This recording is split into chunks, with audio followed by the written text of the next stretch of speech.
God. Um. Oh my God, all of them. One, I'm sick of it all. I feel like it does not matter what type of content I post. I could literally post about what I ate for breakfast. The comments will be like, "You're black," Oh, and I'm wow. like, okay, it does not matter what I say. But a stereotype I'm probably tired of hearing.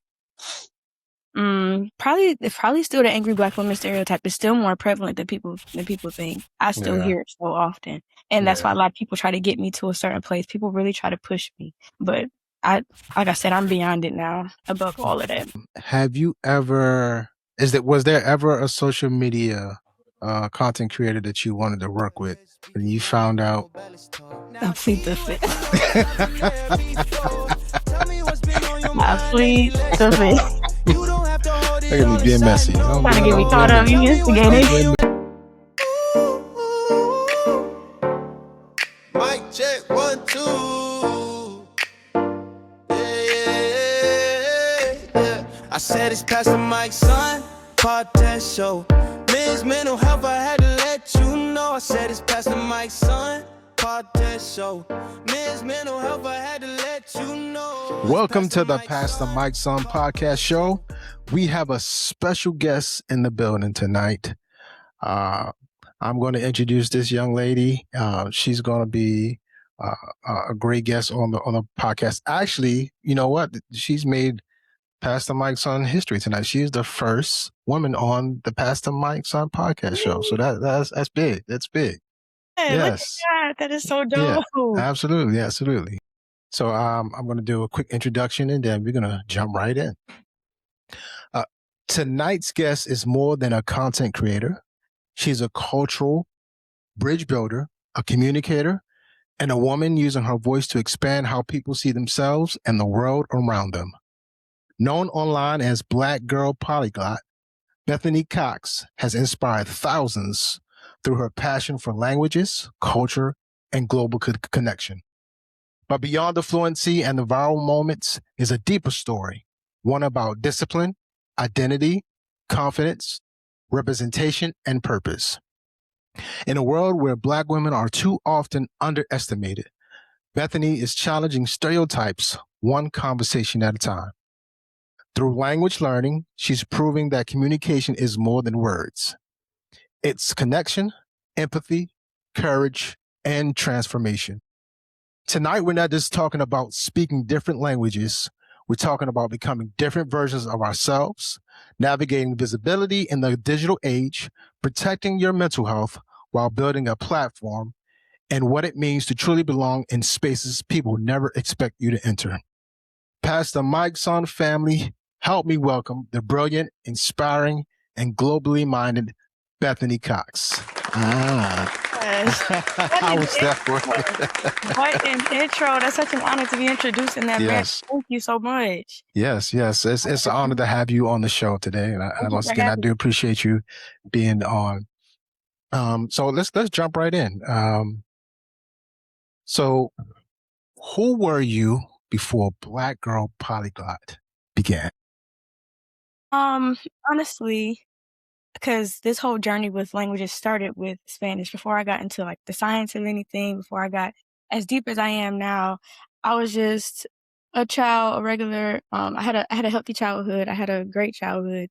I'm from Detroit, Michigan, and so grew up in this area. Didn't have any native speakers around me or anything that influenced my desire to go in that area. If anything, that influenced me probably Dora the Explorer. But in high school, it was required to take a language.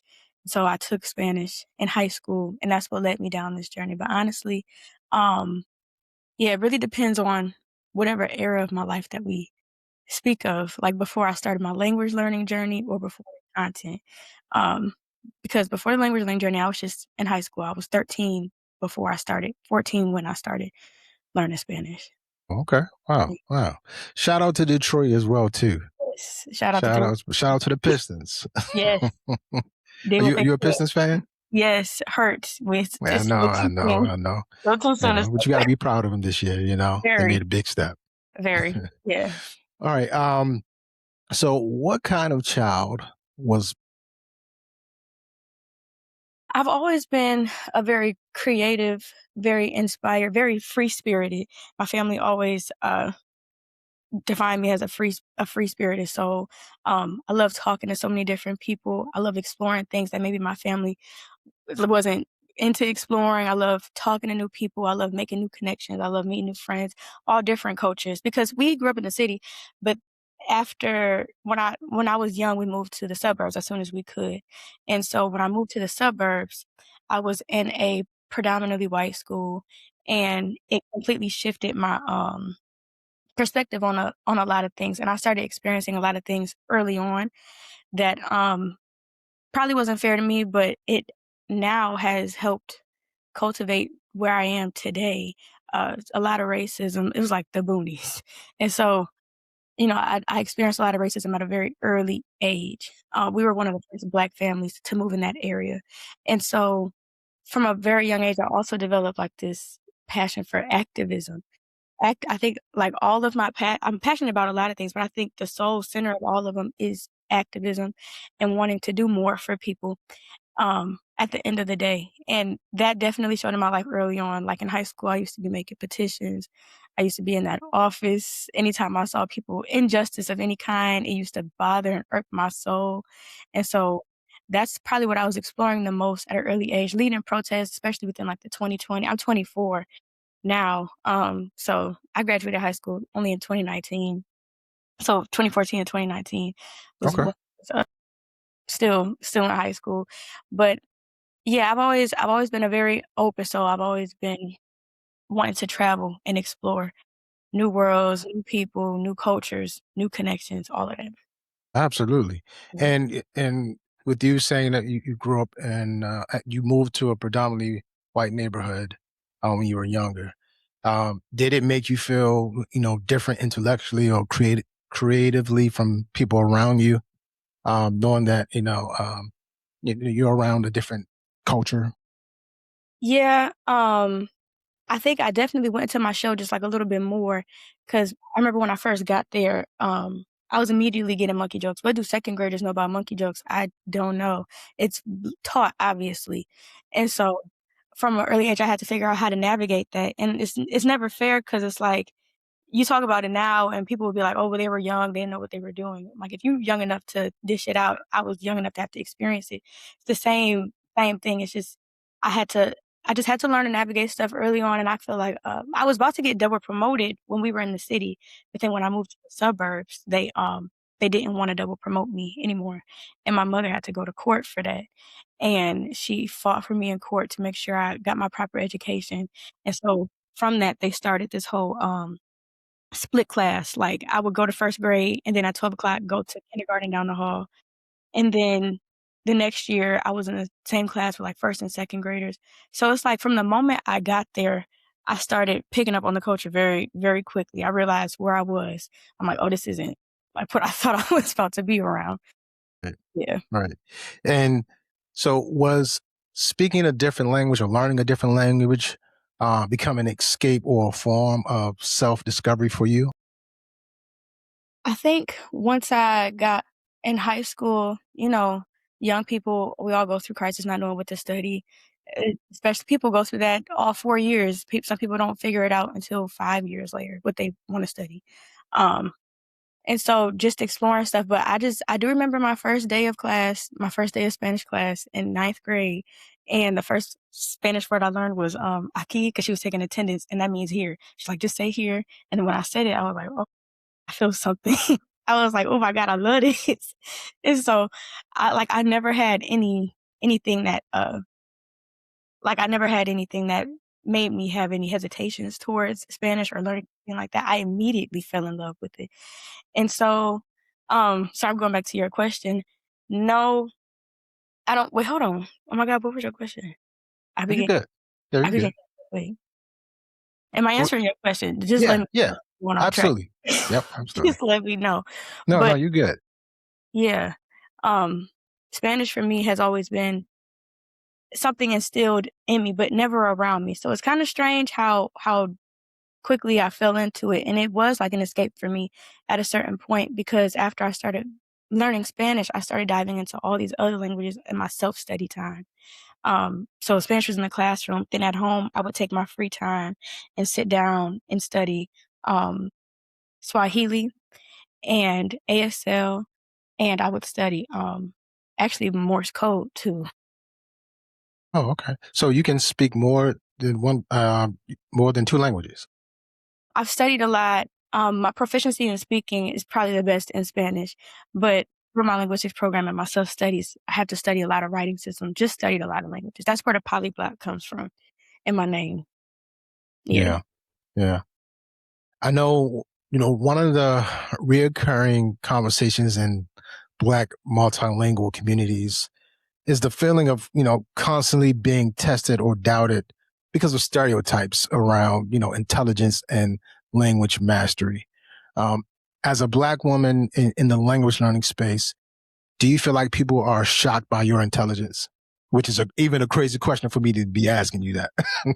It's not crazy because it's so true. I get it all the time. I get it all the time, inside that space and outside the space. Anytime I'm in a space with native Spanish speakers, I'm automatically questioned.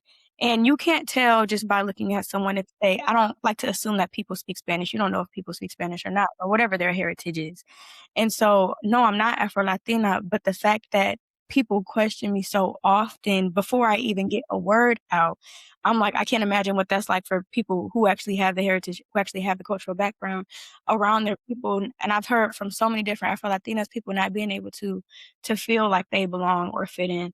And when I used to formerly work at an immigration center and here in Southwest Detroit, and, even clients here oftentimes would say things and because I started working there early on, uh, in my journey into well, not super early on, but early on in my submersive part of my journey, and so it was some cultural nuances I couldn't pick up on that my coworkers could, that they would fill me in on or let me know that somebody was saying something in not such a nice way, calling me negrita y negra y all these other things, which tone does matter, but, I even as I post today, like, I can post a full lesson, everything will be very valid, and I'll still get comments, and I'll still get messages in my DMs about it'll always refer back to me being Black somehow and how I don't know what I'm talking about, and stupid, and monkey, and like I said, going back to growing up in a predominantly white school, I had already faced all of that, so it doesn't phase me too much now. I've already dealt with being called everything under the book,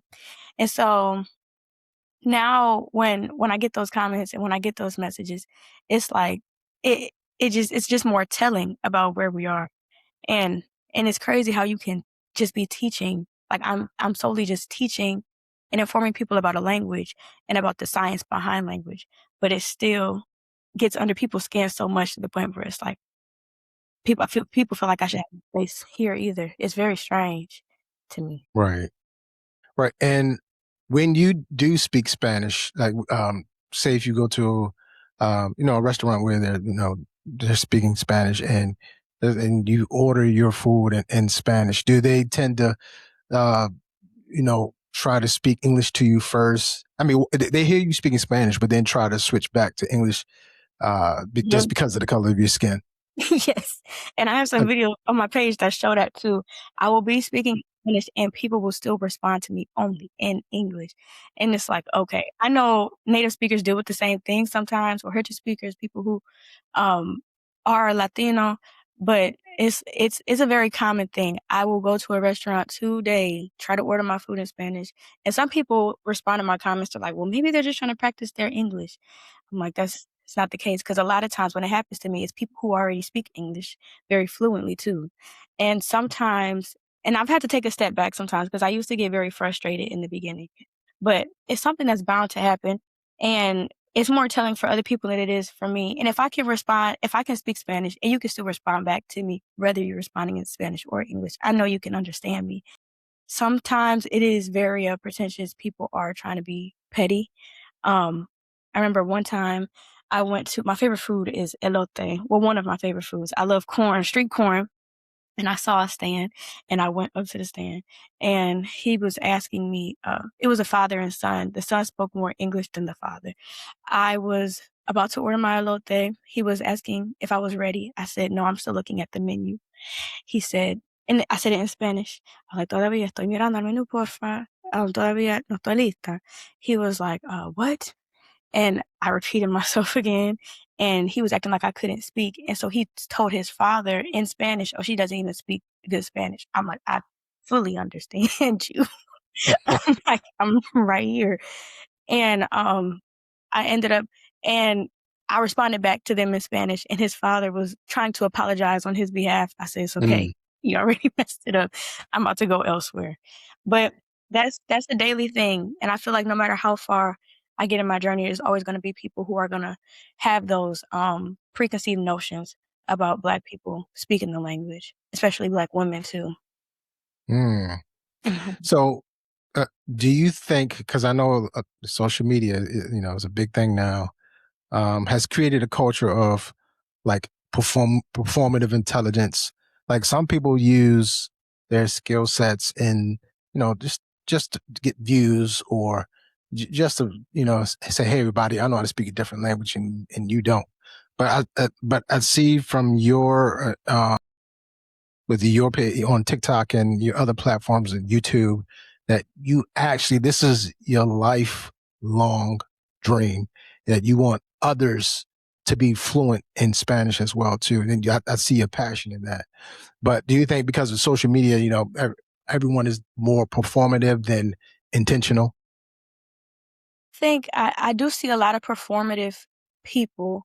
Um, it's been a blessing. I've been doing content creation for 2 years now. I started on TikTok, grew from TikTok to Instagram more recently, actually, and I've been able to develop some relationships with other Black creators that also teach Spanish, and they all are so dope in their own ways. Everybody has found like their own little sub niches within this one crazy niche that we all have. It's not a whole lot of people to begin with, but even outside of them, I have met some people or seen some people who are very performative. But I think for the most part, everybody has been mostly here to inspire others. I think it's inspiring seeing, especially Black people, speak other languages. I never understood the weight that it carried, uh, or how other people perceived it because it's been part of. I've been speaking Spanish for half my life now, and so I never understood that from an outsider's perspective, but my mom is my biggest cheerleader. And no matter where we go, if we go to a restaurant, if we on the elevator, she hears Spanish anywhere. She's like, "Go say something to him."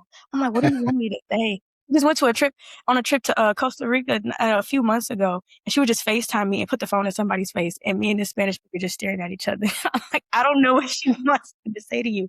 But she's just so proud, and I used to not understand, and I understand it now. Because now whenever I see other Black people pursuing other languages or just doing anything, I guess, outside the box, because it wasn't until I started posting and I started receiving all this huge feedback, specifically on the post I made answering a question about how I learned Spanish. Because I started going live 2 years ago, just to, practice my public speaking skills. That was the only Mhm. time I started going live, and it would just be me and my father in the live, and I'd be teaching him Spanish or whatever, and then it was, like, 4 people, then it was 12 people, then it was 50 people, and then it just started growing, and I'm like, "Oh, okay, people are actually fine." Like, some people are drawn to this for some reason, and I still wasn't getting it, and then, posted the video about how I learned Spanish on TikTok, got a whole huge response. I still wasn't getting it. It wasn't until recently when it shifted over to Instagram that I'm like, "Okay, this is bigger than me." It's always been bigger than me. I've always had a heart to serve people. Your gift is not just for you. Your gift is to serve others. And so it's always been bigger than me, but I didn't realize to what degree, uh, Yeah. till Yeah. recently. Yeah. Yeah. And I know you said you want to travel the world more so you can um, experience different cultures. Uh-huh. And so, with that being said, has anyone ever, uh, questioned your fluency or authenticity online? Yes. Because you get a lot of trolling Yes. on social media. It's very true. I do get a lot of trolls. I'll be on my live, and I'm not saying I'm perfect. I love for native speakers to come into my live and with love give advice and correction, um, to people in my chat too. But when people are just in there just to be nasty and petty, I get it all the time. Um, yeah, I would say it's pretty prevalent in my DMs too. Um, I wasn't expecting for, like I said earlier, this type of topic to get under so many people's skin. I'm like, just teaching. What am I doing other than just teaching?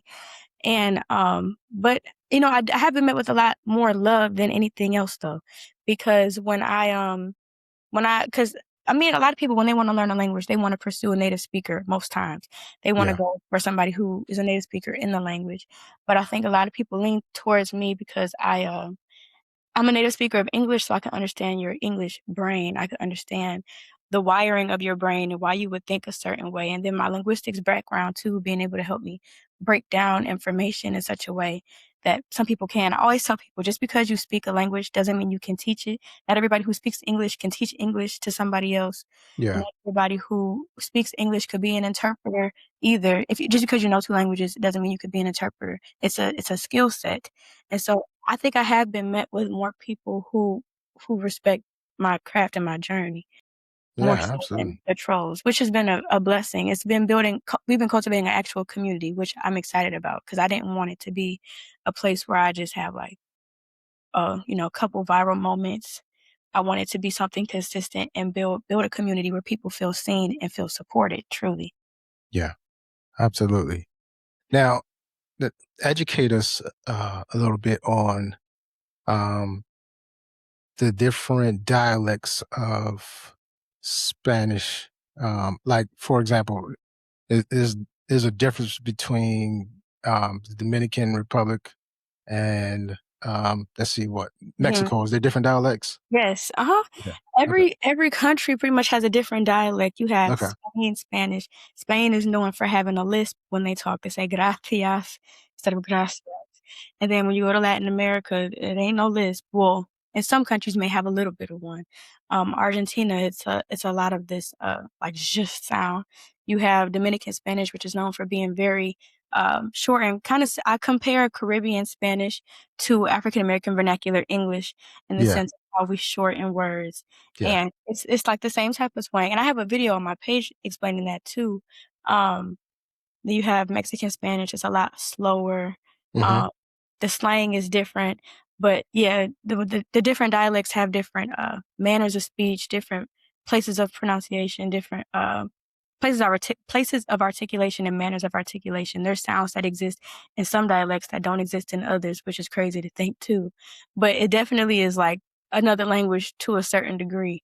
If you like, I think the hardest Spanish for me is definitely Cuban. Yeah. Cuban, but I Yeah. lean towards more of like a Caribbean, Dominican, dialect when I speak. Yeah. Yeah. Absolutely. Absolutely. And I know you mentioned earlier Afro Latinas Mhm, as well. Um, now, um, I guess there is some sort of thing of colorism, within the culture as well too. Uh, So, do Afro Latino women do they get a hard time because of their, it's because of the darker skin mhm. with being affiliated with their, with the Latin culture? Mhm. Yes, they do. There's a lot of terms in Spanish. Like in Spanish, it's very normal to call people adjectives based on how you, however you would describe them, like as a nickname. So like mi gordito, gordo means fat, but you Okay. have ito or ita and then called the diminutive, right? That you add, and it makes it like more endearing and more heartfelt. But sometimes the tone doesn't translate to more endearing or heartfelt. Some people are very uh, literal when they say it, but they just cover it with love, even though you still just said what you just said. And so with that, they also have morena, moreno, which means in my name on other than Black Girl Polyglot, I go by La Maestra Morena, which means like the dark skinned teacher, the brown skinned. And so it could be a term of affection, depends on how you use it. But there's a lot of people, a lot of women who have come to me expressing how they have felt very shunned from their own people, not even just for like language barriers. Like, for example, if somebody's a second generation uh, here in the country and they're families, their parents speaks fluent Spanish and they may not because they didn't. Because it's a lot of people who follow me who grew up in a Spanish speaking household, but still can't speak it themselves because nobody ever took the time to really do that with them. And partially that's because some people don't want their child to have trouble assimilating to the culture, so they just force English, push English, English, English on them. So with that, on top of being dark skinned for a lot of Afro Latinas, they aren't accepted. And they come to me about that. And even though I'm not, I still carry some burden. I still have some of the same experiences just being Black and speaking Spanish and being a woman. Yeah. Just Yeah. the background, because I could be in a space, a native speaking space, and you wouldn't know if I'm Latina or not unless you talk to me or you ask me. Um, and I have experienced the same thing, so I know for sure a lot of Afro Latinas deal with that on a deeper level and on a daily basis. And so I've had some people be able to come to me and say that even through my content, glory be to God, that they've been able to feel seen and feel like it's actually okay to be where they are. Because you start to have identity crises and not knowing who you are and feeling it's a lot of trauma that people have had to work through concerning that. Yeah. I have to listen to a lot of people talk about their experiences and it's crazy. And so I make sure on my page I express, especially on my lives, anything like there's space on my page for everybody. I have people who barely know how to say hola who follow me. I have people who are intermediate on their journey. I got people who are native speakers who are learning how to write. They know how to speak fully, but may have never gone to school when they were younger. It's so many different people on my page. There's spaces for everyone. And Yeah. I make sure everybody feels supported. Yeah. Absolutely. And so let me ask you a question. With speaking Spanish, right? So now that you speak it, fluently, sometime when you do have a conversation with someone that you're speaking English with, do you mistakenly sometimes go into Spanish? My friends say sometimes it'll come out not the Spanish, more of like the accent, but Yeah. I don't think I have that much of a problem. I think when I speak, because English is just it just is what it is. It's so deep ingrained now. If I feel like if I was in a more immersed environment 24/7, it probably would come out a little bit. But no, I don't think I've had that experience too often. But I've definitely heard that it has come out, especially when I try to pronounce words with the TR for some Yeah. reason. Yeah. Yeah. And with us living in America, and Americans, we're in this bubble, right? Mhm, And, because other countries, they speak multiple languages, right? mhm. Um, do you think Americans are disconnected from the rest of the world culturally? I think I think a lot of Americans are, yes, because I don't think it's enforced upon us as much as it is in other countries. Like in other countries, it's a requirement to not just take a language class, but become proficient in it.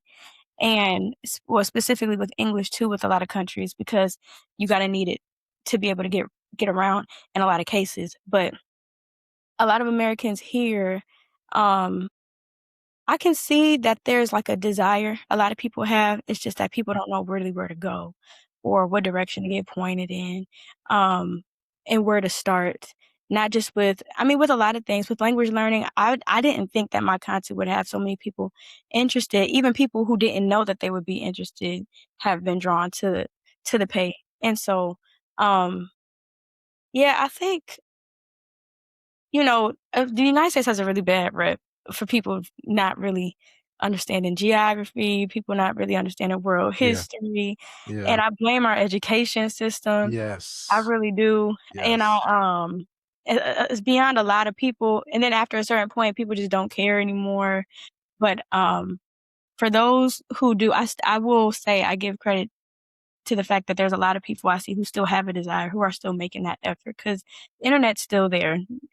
And there's still ways to be able to connect and learn. Yeah, some people don't take it upon themselves to do that, though. It's one thing to not care and not look it up, but to, like, try to have an opinion on something that you won't go and research, and won't go and do a deeper dive on, especially when it comes to anything with culture, somebody else's culture outside of you. You gotta be willing to be able to see those people for where they're at and understand their story. Because people, like, we all are human beings, but our experiences are completely different. We live through completely different lenses just through your environment. Even within the state of Michigan, like inner city versus suburbs, those two different environments can change your experiences um, drastically. And so some people really are narrow-minded, I would say, here in the US. Yeah, yeah. Would you say language learning is more about discipline or vulnerability? I think it's about both. It's hard to choose. It's about both of them. You gotta Yeah, be disciplined yeah. when learning a language. I say you can't just spend 15 minutes every day on Duolingo or 15 minutes a day at all. I say you gotta live the language. My phone is in Spanish. I listen to Spanish music. I'm talking to people throughout the day. It's incorporated in my day-to-day life. You have to live it. And then being vulnerable on top of it, I'm really, really big on not just learning grammar, not just keeping your head in a book, but you gotta get out in the field, and you gotta go talk to people, and you gotta go be around the people, you gotta go be around the culture, and you gotta learn the history.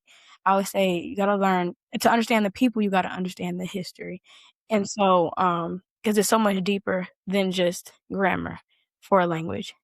Yeah. Yeah, absolutely. Uh, um, and would you say as well? No, so let me ask you this.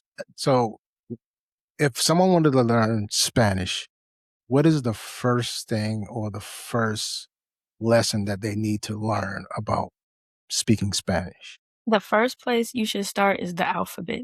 If I start learning any language, I start at the alphabet.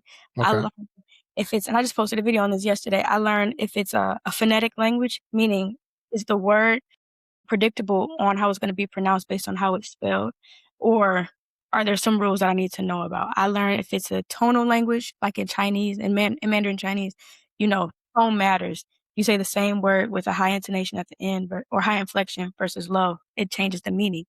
And so I learned the alphabet first so I can learn the writing system because you have on the left side of your brain is what's responsible for language. You have what's called the Broca's and the Wernicke's area of the brain, and they're responsible for helping you with language comprehension and language production. And you have language input and language output.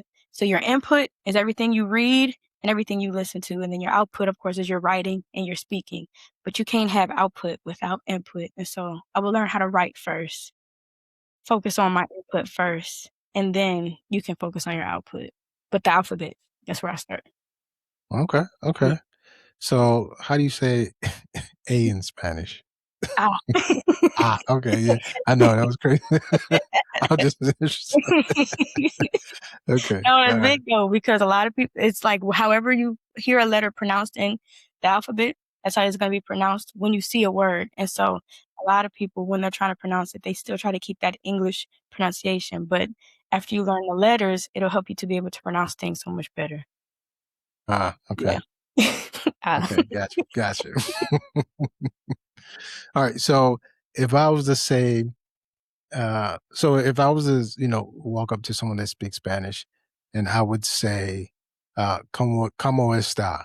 Mhm. Now, they would instantly know that, okay, he doesn't speak Spanish because of the way I pronounced it. So what is like, how should I, what is the like, do I have to roll my tongue a certain way, or what is the correct way of saying? Oh, Uh, say it again. Let me hear you say it again. what did I say? Did I ¿Cómo say, cómo come, está? yeah, como es? ¿Cómo está? Say it again. See, you saying you're pronouncing your second O more of like a U. Uh, Say round your O a little bit. Cómo está? como, There como you go. está? Ah, There see? you go. Okay. I got my first Spanish lesson. There you go. I make people repeat things like 24 times. Okay. Okay. All right. This is good. Good stuff. Um, So, has learning languages changed the way you love, trust, or connect with people? That's a really good question. Um, I'd say with my other Spanish speaking friends, yes. Like, I always have like when I was in college and I read this study on how English is a very selfish language. It said that it gave this example of being in a empty room just picture like an all white room. You're standing in the center of the room. Say there's a bookcase right here. Somebody asks you, Terrence, where's the bookcase? You say, it's in front of me to my right. But somebody else, and maybe like a Navajo language, they were comparing it with native languages, they would say it's just in the right corner of the room. They would explain where it's at in relation to the room, but not in relation to themselves. It Wow. took me on this deep dive of seeing how people in English, we say everything in relation to ourselves. Like time, I'm looking ahead of me, I'm not looking behind me.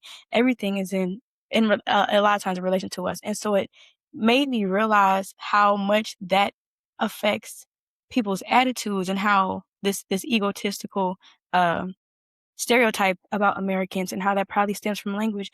And it carries the question, does language influence culture or does culture influence language?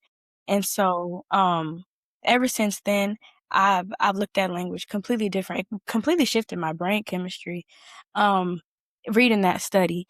And so when it comes to being able to see people differently or love people differently or care, I see my Spanish speaking friends in a different light, and I kind of understand how they express emotion or admiration or love in a different way than we do. You know, they say Spanish is a very romantic language. They feel Yeah. things very Yeah. deeply, and I think that that translates mentally and spiritually too, and not just through the language. So I think it just helped me to be able to see people more clearly for sure, yeah. Yeah. That was a good little nugget there when you said the English language is And selfish. egotistical, yeah. Yeah, that's I didn't even I never thought about it like that. So Yeah, that's a good nugget right there. yeah. Um, so did being multilingual change your self-esteem? Like, did you become more confident in yourself, um, and more your abilities to connect with people and communicate? Um, if anything, it made me feel worse in the beginning because you just Wow, get first. frustrated, just Oh, frustrated all the time about the fact that, like, feel like I can't get it, I feel like I keep messing up, I feel like I'm being embarrassed, but everybody has to go through that phase, and so even outside of that, I was just yeah, in a different place. But now that I'm kinda, like, on the other side of that, I'm still constantly growing, I'll never say I'm not learning anymore, I'm always learning, I don't even know all of English, and so I don't, hold myself to that standard, but, um, yeah, I'd say my confidence now and being on social media and having this community has definitely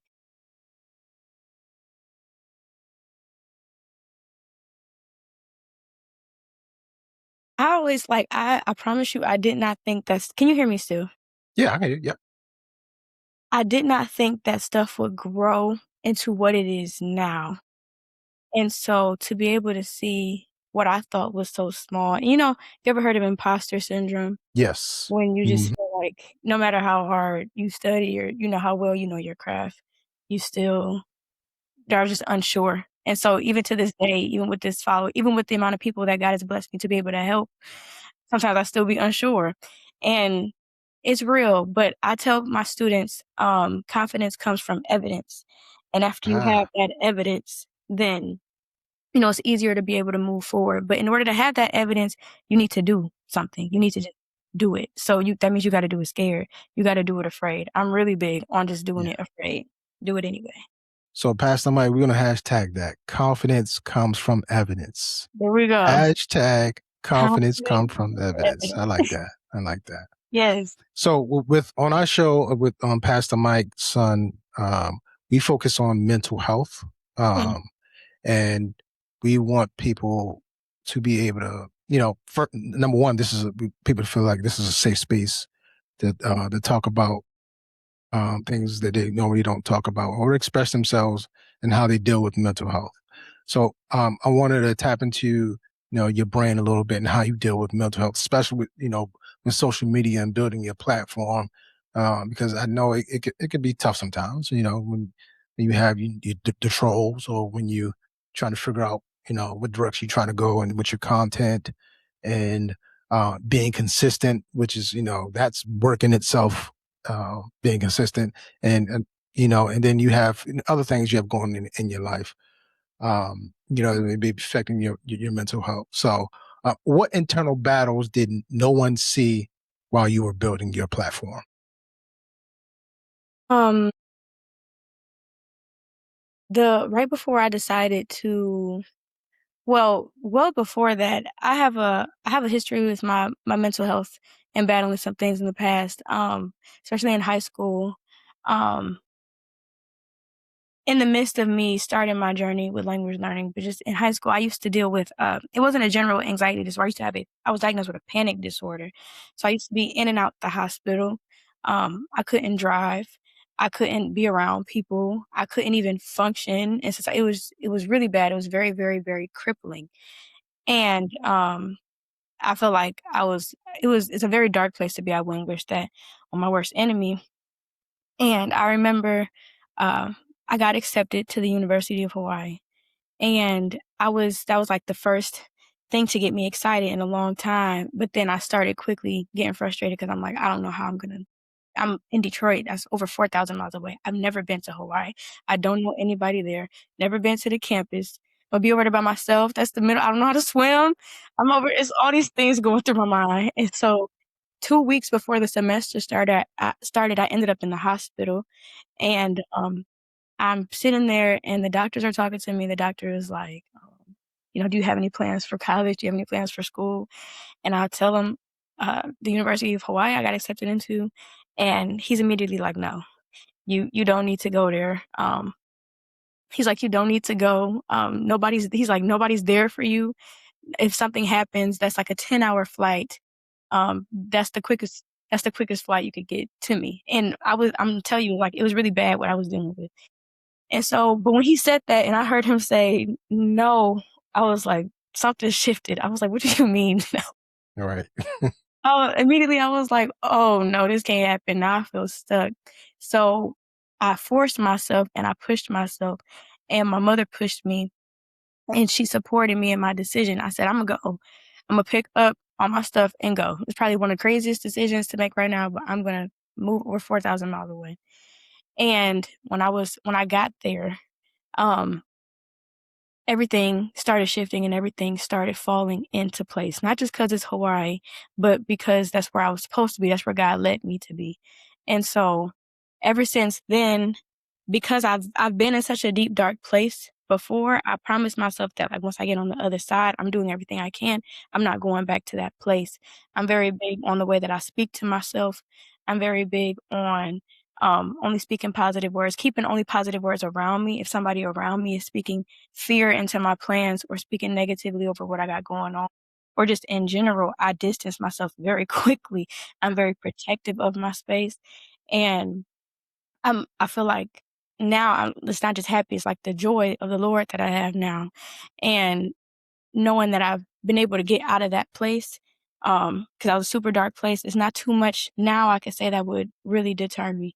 I've had, 3 attempts on my life before I turned 18 years old, and so that was, to be able to come from that, I feel like now what deal with now, I feel like it's so small compared to that, and at that time, I feel like I had no hope, but now I look at what God has allowed me to do now and what I would have missed out on. And Yeah, how that would have been absolutely. a lot Want of to people do it? help. Yes, he will. Every time. Yeah. um, have you ever struggled with burnout or comparison with your content? Yeah, for sure. I have some really, really dope friends in the content space that do similar things. Shout out Lingo Twin, Jonathan. Shout out Ms. Crawford. Shout out That Bilingual Chick. Shout out Bilingual Blogs. There's so many different cool people. Brandon, so many different cool people that make some great content. And comparison, I feel like some things are just natural, but more so, I feel like my journey and my path is so unique to me and teaching. It's not a lot of people who teach. A lot of people share their journey and their language learning journey and speak the language, and they make so many different cool videos. And people do teach in their own ways. And I think we all just have our own paths. I'm really big on try to stay in my lane and that's how you're gonna get how you're gonna get what God has for you. You try to go outside your lane, you try to shift a little bit, stuff start going downhill. Yeah. Yeah. And I know you shouted out a couple of your friends. Mhm. And besides your friend, who pours into you when you're emotionally exhausted? Ooh. Ooh. Um, when I'm emotionally exhausted, because I do experience burnout. Because when I go live on TikTok and I teach for like 3 hours straight. Wow. 3 hours straight. Yeah. That's wow. That's Yes, it commitment right there. yes. I teach and I go live, I teach through music, so, like, Spanish songs that everybody may know, but may not know the words to, like, they don't know how to sing, but they know the melody or whatever. Yeah. Yeah. I'll teach the lines, I'll break down the grammar, phonetics, syntax of the lines so that you can understand what it is you're singing, and then I'll have you practice saying it, and then I'll have you practice listening to it. So it's like we practicing a few things all at the same time, and you can learn the song at the same time. And so when I'm going through, like, a whole verse or a whole chorus, it'll take me, like, 3 hours. And in the beginning of my journey, I was doing that every day. But now that I'm where I'm at now, I've slowed down a whole lot. I've had to, because 'cause I'll go live sometimes and I'll literally be shaking with my hands and on the board, and I wouldn't understand why, but I've slowed down. But now people pouring into me emotionally, I say, um, my mother she's my apostle, my mother's a pastor, I'm a PK too. Are you a PK? I'm Okay. a Okay. PK. Go ahead, PK. I'm a PK too, Okay. so my content a little churchy. Hey, nothing wrong with that. And so my mom does, but I have some great friends. I have a great support system. My best friend, Annalie, I met her when I was in Hawaii my freshman year. That's my sister. I have my friends here, my friends Heather, Money, and I have, the Lord. Yes, the Lord above all else. Yeah. Yeah. Absolutely. Absolutely. So you're a kingdom citizen. That's what Yes. I'm talking about. Yes. And if All it right. was not if it So if between all your platforms, which platform have you been the most successful in getting your message across and trying to, speak, Spanish? so I started on TikTok. My TikTok has grown from as when I first started, I think I had like 500 just from like my personal page. But Hmm. now they were at 77,000, which is Wow. great. Yeah. And Wow. but my Instagram, because that was like a slower build. And Hmm. then I had been asleep on Instagram for a second, right? So this past December, well, all last year I was posting my videos a little bit and it wasn't really growing as much. I had like 200 followers on Instagram at the end of last year. But then I posted the video of how I learned Spanish in my journey, and I went from 200 to 20,000 in a week, 200 to 20,000 in 1 week. in 1 week. Wow. And then now, today, that was December, now we're at like 57, 60,000 people. That's why I'm like, this resonates with so many more people than I thought it would. Wow. I posted a video, uh, and it's been putting me in front of so many more people. Um, Hmm. the video right after the Super Bowl with Bad Bunny, and I translated part of his halftime performance, and it got 1,000,000 views in 24 hours. And Wow. Viola Davis reposted me. I had Queen Latifah, Cedric the Entertainer just followed me, and so many different I call 'em my Hollywood aunties and uncles, all just coming out of nowhere, coming out the woodworks, and it's like Instagram has put me in front of so many more people than TikTok has. I have a lot of people that's in a shorter amount of time, I'll say. Yeah, Wow. That is awesome. That is awesome. it's been So insane. so and with that, do you feel some sort of responsibility of giving back on showing others how to build that platform through positive messages, or whether they're speaking the language or just doing positive content? Um, yeah, I've had some people tell me I've inspired them to be able to start their own journey teaching Spanish, or a lot of people now make videos on TikTok just every day. speaking Spanish for like 30 days straight. Because that's one of the methods that I also encourage people to do. So people will tag me in their videos, just to show me that they're putting in the work, or will send me messages that I've been able to inspire them to be able to go the extra mile and get really dedicated on their journey, which is a blessing. But however God leads me to be able to use the platforms that I have now to help boost others, I'm open to. Yeah. So, Yeah. Yeah.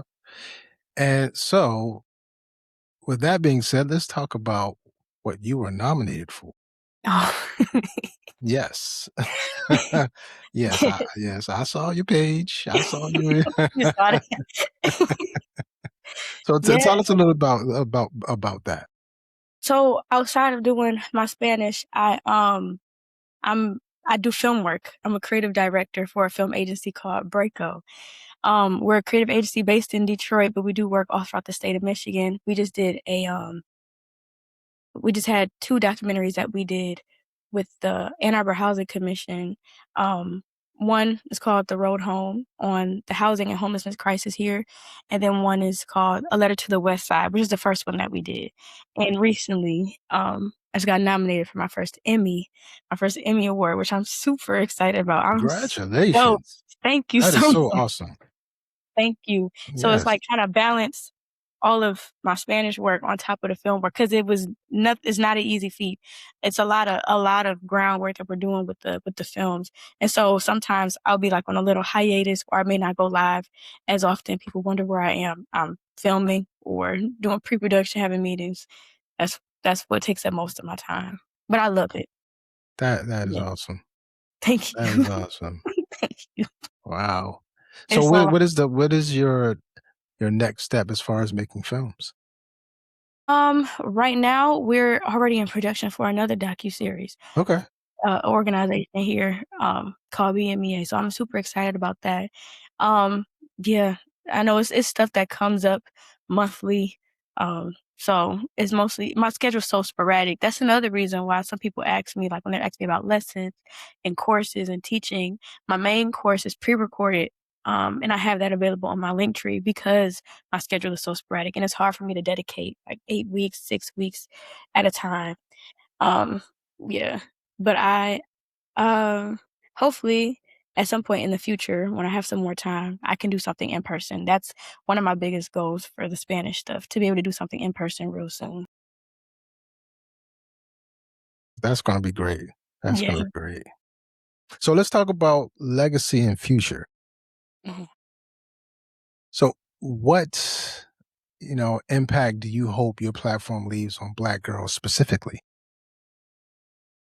I hope that other Black women or other Black girls see me and see that anything beyond, even if speaking Spanish is not your thing, that whatever you wanna do is possible. I'm in a space where, like you mentioned earlier, a lot of people wouldn't it's unorthodox, I guess. It's not something that you see often. A lot of people have discounted me. A lot of people discount me to this day. Like if I'm in a space and somebody tells someone I speak Spanish and they're like, "You speak it for real?" and I'm like, "I teach it," and they still don't believe me. Like I have to say it. But regardless of that, I'm still doing it, and it's been a blessing. So I would want people to know that anything is possible, and that there is no limit. The sky is not the limit. You can go wherever you want to, and you can take up space in any space. Yes, and you're allowed to do so. Yeah. Hmm. Okay. Okay. So what's bigger than social media for you? And I think I know the answer to this one. What's bigger than social media for me? Yes. Um, just servitude, just being able to serve people. That's where my Yes. heart lies. Like, I really am. That's why I will sit on live for 3 hours at a time, because if it means I can help one more person, it's like, I really don't be leaving the live until everybody says that they good and they understand. I don't get a penny for it unless somebody sends me some roses. I get some, like, 10 cents at the end of the live, but my heart is genuinely in serving, and I think that's at the end of the day, everything else will come with that. I don't seek fame. I just seek to be able to be a help and whatever that looks like, to be able to have that influence on people. If it's big, it's big. And so as long as God is with me, I know that everything will be done in due time. And I'm super excited for where he's getting ready to take me and take my brand, and how I'm getting ready to grow and expand because my vision is a lot bigger than where I am now. Yeah. Yeah, absolutely. And that's your ministry. And Yeah. ministry means to serve. So Yes. absolutely. Exactly. Absolutely. Don't let me start preaching the word up in here Don't tonight. don't start. Don't start. um, what dream um you haven't accomplished yet? What dream have I not accomplished Yeah. yet? Yeah. Um, Something small. Well, I wanna do a TED Talk. I Oh, would okay. love to do a TED Talk, Okay. and I would love it to be surrounded on the topic I was talking about earlier about language influencing culture and how English is egotistical and how language shapes how people view the world. I would love to do that. Okay. Okay. And what stop you from doing it? Nothing. Somebody needs to nominate me or something for a TED Talk if Ted is watching, whoever Ted is. I got All right. y'all. So we're gonna speak that right now. Yes. Absolutely. All right. If someone was watching this interview 10 years from now, what do you want them to remember about you? Um, I would want people just to remember that I'm not apologetic about the space that I take up. I would want people to remember that because I'm really big on encouraging people to keep going anyway and do it in the midst of being scared, like I was talking about earlier. Do it afraid, be brave, you gotta take a leap of faith. I'm very big on taking risks, cause and stop waiting on the right time. There is no the right time. It's because it's not a feeling, it's a decision. Feeling the right time is not a feeling that you're gonna feel. You just gotta do it. So I would feel like those are the core things that I would want people to think about when they think of me. Yeah. Yeah. Yeah. Absolutely. Oh, okay. Okay. All right. You know, with that being said, and everything that you've worked towards building your platform, and and your accomplishments that you have now, um, what's one misconception about polyglots? Misconception about polyglots. That they're, like, 100% fluent in every language, probably. Mm, And then what fluency looks like, people think fluent sounds one way. But I have a video explaining how fluency is subjective. There's different levels of fluency, like fluent enough to be able to hold a conversation with a friend, academically fluent, fluent in the workplace, it looks different in a number of ways. But you can be a polyglot and only be at a certain level conversationally too. You don't have to be 100% fluent. and you know what? For the people that don't know what a polyglot is, could you explain to people what a polyglot? For sure, you have monolingual, you speak one language, bilingual, you speak two, trilingual, you speak three, and polyglot is four or more. Yeah. Okay, all right, you just educated me there. Okay, okay, all right. Finish this sentence for me. Learning languages taught me blank. Learning languages taught me what taught me so much. Learning languages taught me empathy. Mm, Uh-huh. For sure. Taught me empathy, taught me to see people for where they are and taught me how perspective means everything. And so, like, when people have language barriers, there's a lot of miscommunication for a reason because people see things so differently.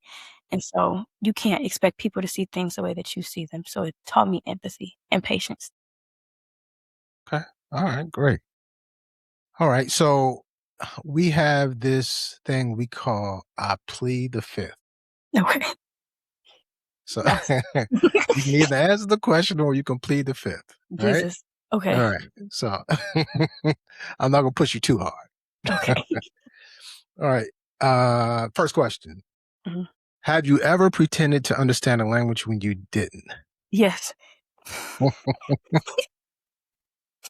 Yes, for fun. I play all day. So yes, I have like at the nail I think I did at the nail salon.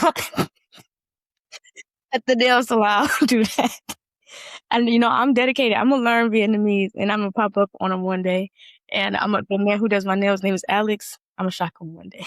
So would you repeat what they say and then try to break it down? Yeah. Or I'll say, I had learned one phrase in Vietnamese. I think it was like "Tôi Việt Nam năng nói cái gì," something like that. It's like I learned how to say I understand what you're saying that way. Oh, So so they can I look at you. don't. Oh, we gotta watch what we say around here. Okay. Okay. All right. Question number 2. What language learning app is overrated? Absolutely. Good answer. um, have you ever been attracted to someone probably because they spoke another language? Yes. People tend to, Yes. yeah. And vice versa. I pull out the Spanish. Yeah. Yeah. Okay. Okay. All right.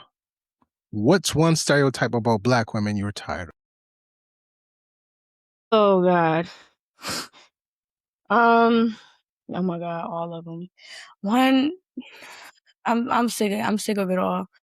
I feel like it does not matter what type of content I post. I could literally post about what I ate for breakfast. The comments will be like, "You're Black," and I'm Wow. like, okay, Mm. it does not matter what I say. But a stereotype I'm probably tired of hearing. Mm,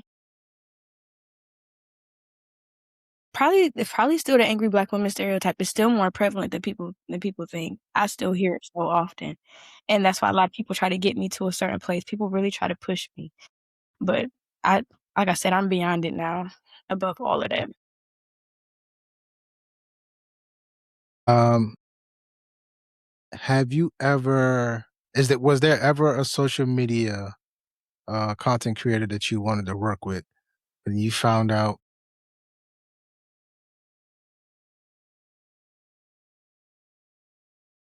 I plead the fifth. I plead the fifth. Look at me being messy. Trying to get me I'm caught being up. messy. You I'm instigated. being messy. All right, last one. Last one. What's more exhausting, building a platform or maintaining one? Oh, Jesus. Can they both? It's not even exhausting. It's it takes a lot of dedication, and I'm still learning balance again with my film work and with my content creation, especially me wanting to go beyond because I don't want to be just known as like a Spanish teacher. I want to be more so known as a linguist more than anything else. Spanish is always going to be at the heart of what I do, though. And I would say I would probably say building. The beginning is the difficult part. Yeah, it's probably the most exhausting. Um, trying to build a reputation and build trust with people, but I feel like I've built that trust with a pretty decent community now. Yeah. Yeah. Okay. Okay. All right. So before we leave tonight, could you give us an inspirational quote in English and then say it in Spanish?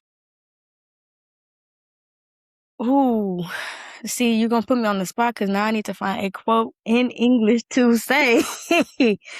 Or um, whatever comes to your head, whatever's in the heart. you know, tú sigue adelante, tú puedes hacer lo que tú quieras.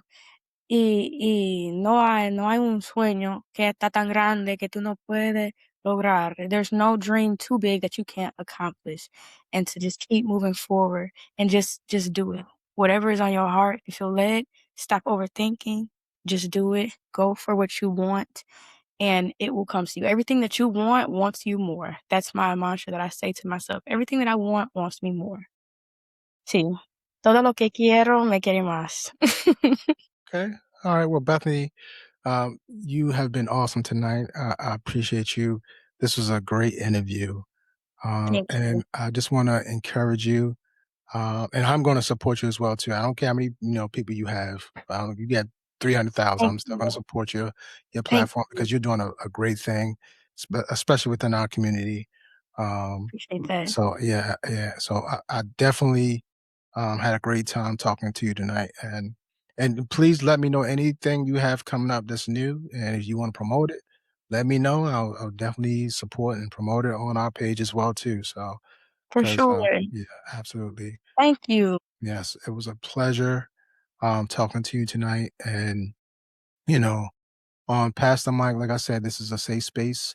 And I'm glad that you felt safe enough to be transparent and the things you were going through as far as your mental health and where you are today. Yeah, With what you're going through and and how you're going to, be successful in the future. So we appreciate it here. Um, and we just want to say thank you again. And this won't be the last time you'll be on the show. awesome. Awesome. This was great. Thank you for the Yeah, opportunity. It's been yeah, such a pleasure. yes, Yes, we will yeah. talk again soon. Oh, before we wrap up, give all your platforms so people will know how to find you. You can find me on Instagram and TikTok at Black Girl Polyglot. Instagram Black Girl Polyglot underscore, and my YouTube is just my name, Bethany Cox. But you'll see the Spanish, you'll see that's me. But you can also look up Black Girl Polyglot on YouTube too. But those are my three main. Yeah. Awesome, awesome. Okay, well, pass the mic, son, family.